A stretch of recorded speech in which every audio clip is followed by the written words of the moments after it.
great southern sounds of Melbourne. 88.3 Southern FM.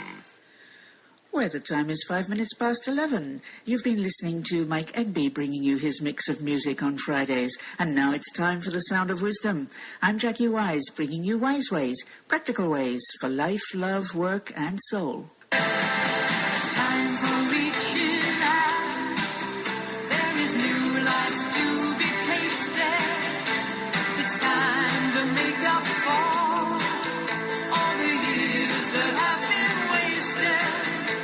It's time to make the journey from the darkness to the sun.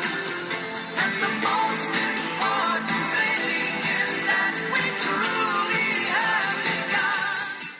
And good morning. Nice to have you with me for the, I almost said second last show, but it's 2 more to go after this one, and then you'll finally get rid of me. After 936 shows, Wise Ways is coming to a close. Don't know whether to feel free or sad or what. Anyway, we begin this week's show with a guest that we have online. Sue Ellson is the founder and director of Newcomers Network. Good morning, Sue. Good morning, Jackie, and well done on so many shows, and I'm very pleased to be on the third last one. Yes, glad we fitted you in. Sue, you're the founder and director of Newcomers Network. Tell us about that. Yes, absolutely. Well, first of all, it started as a result of being a refugee from Adelaide and moving to Melbourne in 1994, and I actually found the transition very difficult, and that wasn't what I was expecting. I expected it to be easy because I spoke English and I'm an Australian and so on. Anyway, in what ways was it difficult, Sue? Well, I found out I was pregnant, and then I was starting work, and I lost my job. Then I was pregnant without a job, and then I had the baby, and then I ended up in a mother's group. And every week I would go along, and I'd meet these other women, and couldn't connect. And I thought, I'm an Australian, I speak English, how difficult can this be? And I thought there must be lots of other people who struggle as well. So I was doing a degree by correspondence, and the last subject was a research project. So I got my university lecturer's permission to study the topic, and as a result of that, I set Newcomers Network up from there. All right. And Newcomers is geared particularly not only for Australians shifting cities, but people from overseas coming to live in Australia and adapt to our culture. Is that right? It is right. It's open to anybody who wants to come along. And the government is very proud of its history with humanitarian and refugee migrants, and there are a number of programs to support those people. But the English-speaking migrant usually doesn't have any official support, and that's where, the online resource comes in. Yeah, like business people, for instance, relocating to this country. Yes, but anybody who has good English skills, because if you don't have good English skills, you end up in English language class, and you'll actually meet a lot of people, you'll make new friends, you'll learn the language in a more of a community environment. And you have government support. You don't have that support. So if you have young children, you'll connect with people through the school. But if you come on your own and you don't have a partner, or you're a bit older and, everybody's moved past that stage in life, it can actually be extremely lonely. And the most significant thing that will help is finding your first friend. And one of the second most important things is having someone to meet you at the airport when you arrive, believe it or not. Really? I suppose, yes, because that's when you feel exhausted, you're worrying about your luggage, you've arrived in this new place, you're taking in new impressions, and that can be fabulous. But, of course, people relocating to their company will probably, do they get met at the airport if they're relocating to their company? No, often they don't. Really? They may have something organised for them, but even still, it's that first impression when you arrive. And I had one newcomer, and he had someone to meet him at the airport in Sydney, and then he moved to Melbourne, and he could never feel the same in Melbourne as he did in Sydney because he had that person there to meet him at the airport. And so what the research showed was that if somebody had a good first impression when they arrived, that made a significant difference to the success of their relocation. So making friends is one issue, and adapting to the Australian culture, perhaps, even if they come from English-speaking countries.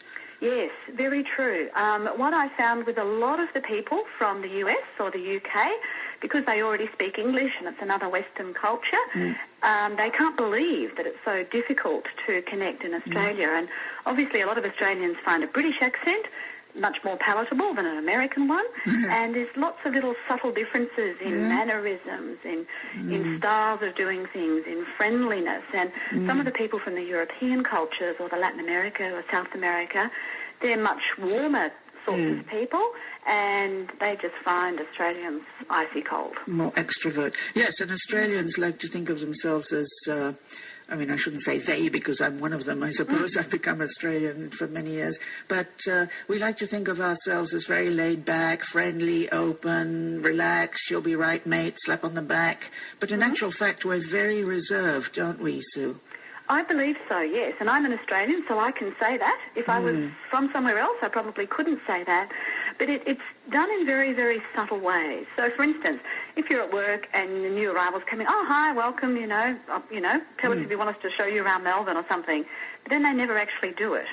They don't invite people into their home.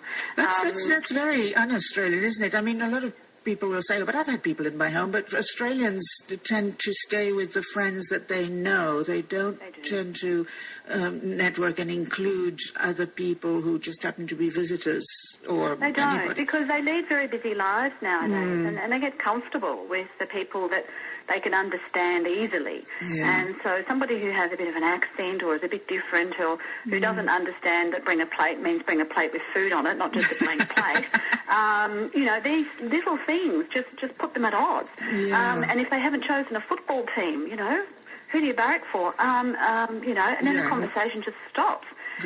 So obviously, as human beings, we feel much more comfortable around people who we feel some sort of connection with, and we can't talk about the football or the weather. I mean, what is there to talk about in Melbourne? It seems to be the most popular conversation. And that's where it seems to be limited to. And so Newcomers Network, it's kind of, well, it's I don't know, I'm hesitating to call it a club, really. It isn't a club. It's, how do we explain network to people who are not familiar with what Newcomers is?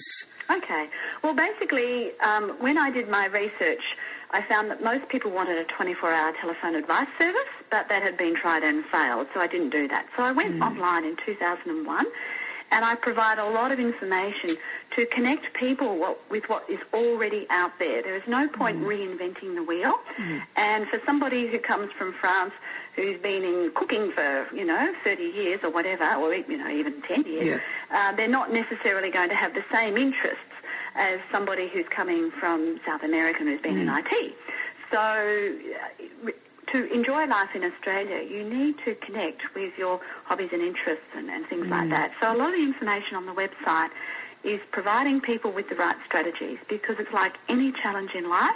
If you have a strategy and you apply it, you'll be successful. If you don't have a strategy, you'll react, your emotions will get involved, and everything will be so much more difficult. And it escalates. I'm talking to Sue Ellson, founder and director of Newcomers Network here on Wise Ways. Sue, you mentioned strategy. So it's not only your Newcomers Network, which is a website, it provides people with information of what's going on, which actually even Australians, never mind newcomers, would also be interested in, to see what's going on in town and what's happening, and to join friendship networks and events that you host. Yes, absolutely. We host one event every month in Melbourne, Sydney, Perth, Brisbane and Adelaide on the second Wednesday. And that event is called Living, Working and Networking in that city. So living, working and networking in Melbourne.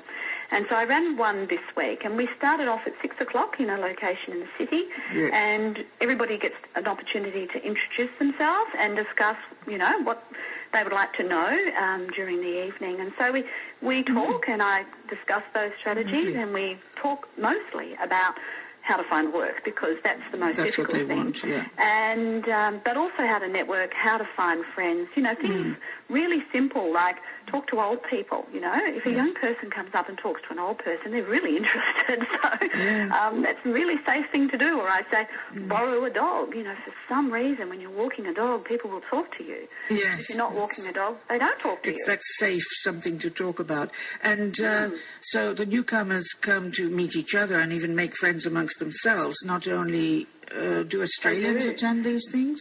Yes. Look, lots of different people attend, and some locals do, as well as some Australians who've lived overseas and come back and can't really reconnect with other Australians because of their international experience. I also host a Christmas Day picnic lunch, and I've been doing that for 7 years, the last 7 years straight. Good we for have a you. lot of people at that, and 3 years ago a couple met there at the picnic, and now they're engaged and getting married. So that was a little bit exciting. But yes, what happens at the event is, yes, the newcomers do get information, but what also happens is all of a sudden they realise that it's perfectly normal to feel like a fish out of water. And they're not alone. And they're not alone. And yes, they do make friends. And, you know, I had one group that got connected some years ago. They're still friends to this day. And they invited me to their Christmas party because they said, everybody we've met through you. Oh, so, how wonderful. that was really exciting. I was really pleased That's to go to that fabulous. party. Sue Ellson, founder and director of Newcomers Network. You mentioned strategies before. What strategies would you recommend that newcomers or anybody going to a new country should do? There's 6 of them. The first one is find a friend. And there was a Korean lady who said to me many years ago, in the first 12 months you make friends with everybody, and the second 12 months you decide which ones you'd like to keep in touch with. Oh, and so nice. I thought that was, it sounded mercenary, but it works. Actually, it works, yeah. And also with that particular one, I think the important thing to remember is you need to create friends that replicate what you had in your previous location. So the grandparents, the aunties, the uncles, the cousins, the parents, the sister, the brother, the best friend, the acquaintances. You really need to recreate that kind of environment. Like a surrogate family. A surrogate family. And they don't replace your family.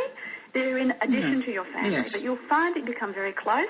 And the ironic thing is I have very few Australian friends myself. Most of my friends come from other countries. Yourself included to a certain extent. So the second one is to collect local information, and we're blessed in Australia with lots of fabulous information on council websites, on government websites, on private enterprise websites.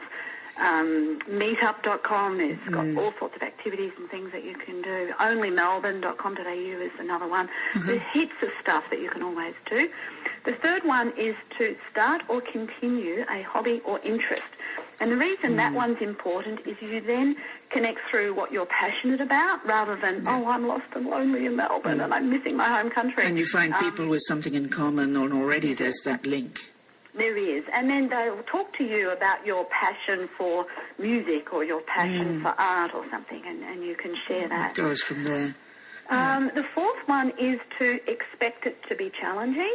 And the reason I put that one in is quite often if you've only moved a short distance, you don't expect it to be as difficult as what it is if you've moved from the other side of the world. But I had one woman who moved from Preston to Doncaster, which is less than 10 kilometres, and she said if she'd known it was going to be that difficult, she would never have moved. Isn't that interesting? Yes. Because did she lose all her old friends? I mean, what happened? Well, yeah, she changed jobs and she was home, and her son had left recently. There was all these other life events occurring. Changing, yeah. And then to throw in the mix, she moved. So it just magnified the difficulty of adjusting to a new location. You've then got to change your doctor, your dentist, your hairdresser. Yes, all those things that we forget. Everything changes, even when you only move 10 Ks. And then another woman, she moved with her children from Hawthorne to Port Melbourne, and it was so stressful for the family they actually had to move back. So it's not related to distance. It can actually be really difficult for I find it odd, I must say. I've spoken to many Australians with my client base, and when they change a job, they don't keep in touch with the old people or the old neighbours or whoever it is they knew in that area. That job is gone, the friends are gone, and we start all over again. Whereas in Europe, we tend to keep in touch with whoever it is. Is there an explanation for this? I don't know, but I think that there is the opportunity to extend that relationship now with websites like LinkedIn, because you can connect to your former colleagues while you're there, and then, you know, when you leave, they still get the updates. But I think a lot of people in Australia, we tend to only associate with those people who are in our immediate circle at that time. And, you know, I myself find it very isolating that people just keep coming in and disappearing again. It seems to be a really common pattern. So moving on from expecting it to be challenging, the next one is ask questions. And particularly for people, say for instance from Asian cultures, if they ask a question, they perceive that they will be viewed as stupid. But of course, if you don't ask a question, you can actually put yourself at risk. And you really do need to clarify things, particularly from an occupational health and safety perspective. And the value of that is, that's what networking is all about. You ask the same question of different people and you might get a very rich array of information as opposed to just asking one person and getting just one perspective. Exactly.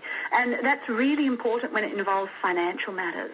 Because anything that involves more risk, I always tell people you must ask at least three people, and preferably professionals, not your friends or colleagues or something like that, and get expert advice. There's not enough people. They worry about spending money who don't get professional advice, and then they end up wasting a lot. Or when it all becomes too difficult, somebody who's not got the right motive will come along and say, well, for $10,000 we'll fix it, and then they end up spending even more money. Dreadful, and there's still no guarantee. So that one, is actually quite important. And the last one, which I'm sure you'll love considering, what you do, is develop new routines and rituals. So, for instance, if somebody's come from a cold climate and they're used to celebrating Christmas, and then they end up in Australia on hot Christmas, they feel completely I still don't get used to that. I've been here 35 years and I'm still not used to a hot Christmas. No, that's right. It's really difficult. But then birthday celebrations could be lonely unless you have something planned. And, so you can say, right, this year I don't have to invite my, annoying mother or my best friend that I really don't want to have there because they don't get on with that person, or, you can do something completely different. But also, on a regular basis, you really need to do things that you enjoy. Now, a lot of people have heard the term homesick. There's also the term food sick. So all of a sudden you crave, a particular taste of food because your culture's food, with wonderful memories and rich feelings that come with eating that particular food. So if you just constantly eat 2-minute noodles because you can't afford anything, you'll just, apart from not feeling well health-wise, you'll just feel completely foreign in a foreign country. So it's very difficult. And we're lucky in Australia. We have such an array of just about any culture and any food you can get here, including peculiar condiments and things that the average Australian isn't used to. You'll find it somewhere in Melbourne.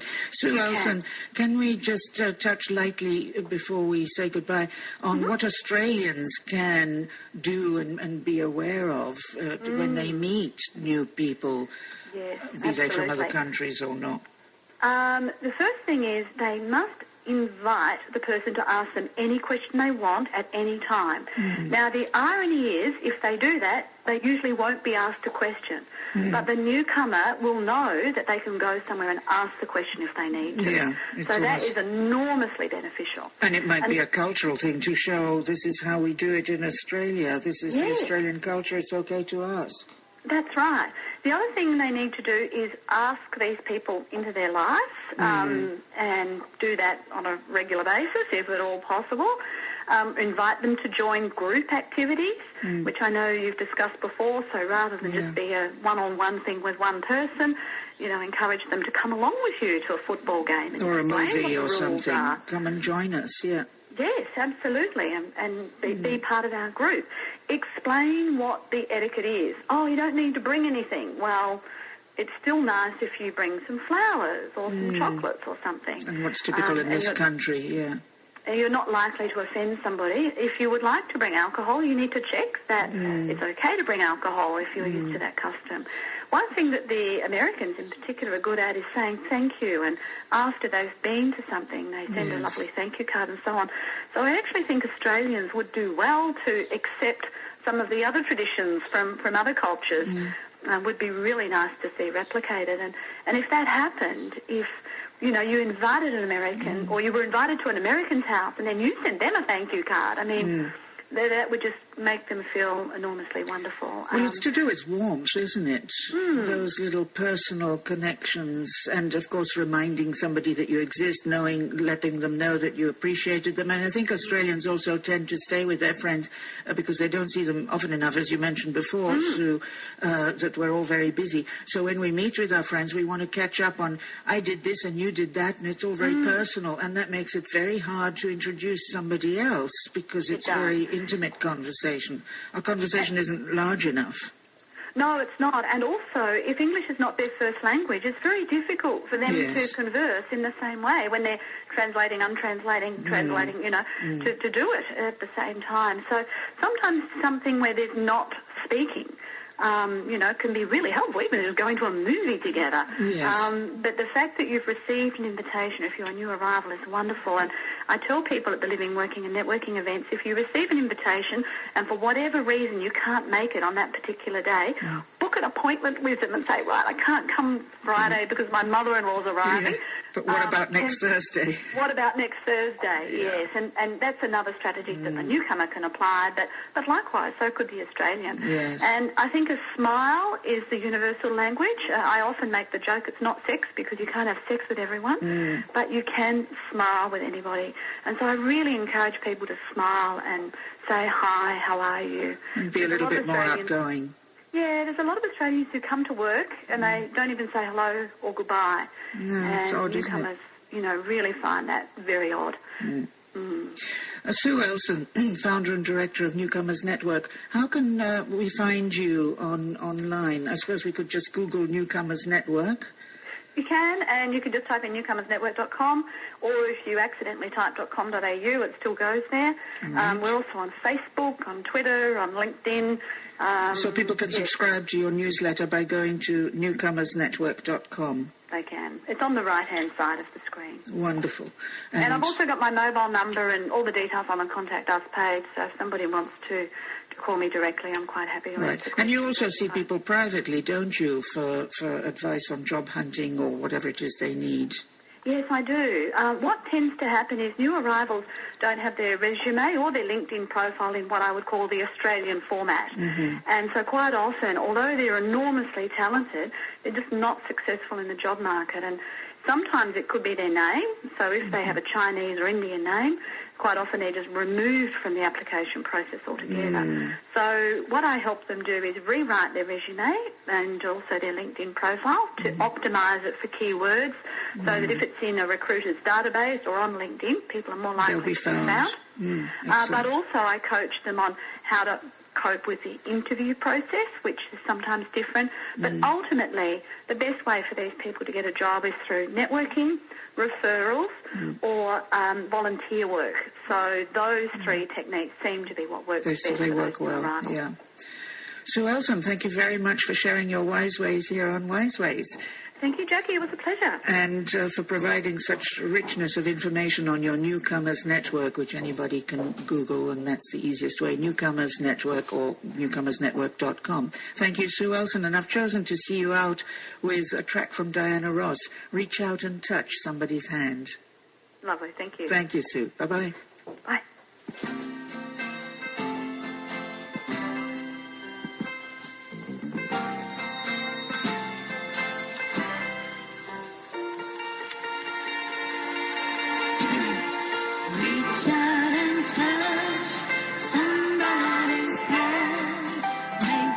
World a better place if you can.